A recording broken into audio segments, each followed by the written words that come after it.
রাজনৈতিক দলগুলো গণভোট আয়োজন নিয়ে একমত হলেও জুলাই সনদ স্বাক্ষরের একদিন আগেও আয়োজনের সময়কাল নিয়ে রয়ে গেছে অনৈক্য। বিএনপির দাবি জাতীয় নির্বাচন ও গণভোট হোক একই দিনে। জাতীয় নির্বাচন ও গণভোট একসাথে করা ছাড়া কোনো উপায় নেই বলে মন্তব্য করেছেন বিএনপির সিনিয়র যুগ্ম মহাসচিব রুহুল কবির রিজভী। গণভোট আগে হলে জাতীয় নির্বাচনে বিলম্ব হবে বলেও দাবি তার। নয়াপল্টনের সমসাময়িক বিষয় নিয়ে ব্রিফিংয়ে এসব কথা বলেন রিজভী।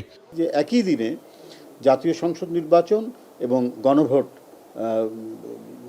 অনুষ্ঠিত হওয়াটাই বাঞ্ছনীয় বলে সবাই মনে করছেন, কারণ এটির আগে হলে পরে এটা তেমন সময়ও নেই। আর এটা যদি আপনার করতে হয় তাহলে জাতীয় নির্বাচনটা সেটি পিছিয়ে দিতে হবে। তো পিছিয়ে দেওয়ার তো কোনো কারণ নাই, কারণ প্রত্যেকেই মনে করছেন যে রাজনৈতিক সমস্যা, অর্থনৈতিক সমস্যা দিনকে দিন বৃদ্ধি পাচ্ছে। তো সেই ক্ষেত্রে জনগণের নির্বাচিত প্রতিনিধিদের হাতে ক্ষমতা হস্তান্তরিত না হলে পরে সংকট আরও ঘনীভূত হবে।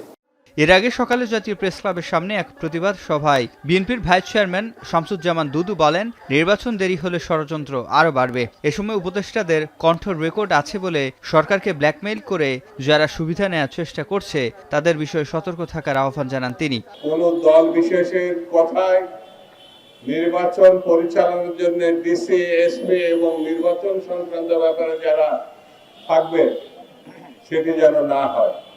সেটি হলে দেশের গণতন্ত্র আশাহত হবে। মানুষ কোন রাজনৈতিক দলের কাজ না সরকারের অভ্যন্তরে চর নিয়োগ করা। তারা সরকারের অভ্যন্তরের কিছু কথা উল্লেখ করে বলেছেন প্রয়োজনে তা ফাঁস করবে। এটি বড় মর্মান্তিক এবং নিঃসন্দেহে সরকারের জন্য শুভ কিছু বয়ে আনবে না। এদিকে ঠাকুরগাঁয়ে নিজ নির্বাচনী আসনের জনগণের সঙ্গে মতবিনিময় সভায় বিএনপি মহাসচিব মির্জা ফখরুল ইসলাম আলমগীর বলেন, পিআর নিয়ে আলোচনা হবে আগামী সংসদে। অযৌক্তিক দাবি নিয়ে যারা আন্দোলন করছে তাদের উদ্দেশ্য ভালো নয় বলে মন্তব্য করেন বিএনপি মহাসচিব। পিআর ঠিক আছে, পিআরের কথা আমরা আলোচনা করি, তর্ক বিতর্ক করি, সেটা পার্লামেন্টে গিয়ে করি। আমরা বলেছি যে আসুন এটাকে আমরা নেক্সট পার্লামেন্টে তর্ক বিতর্ক করে যদি পিআর দেশের লোক চায় তাহলে আমরা সেটা করব। মতবিনিময় সভায় দ্রুত সময়ের মধ্যে নির্বাচন আয়োজনের পরিবেশ সৃষ্টির জন্য রাজনৈতিক দলগুলোর প্রতি আহ্বান জানান মির্জা ফখরুল।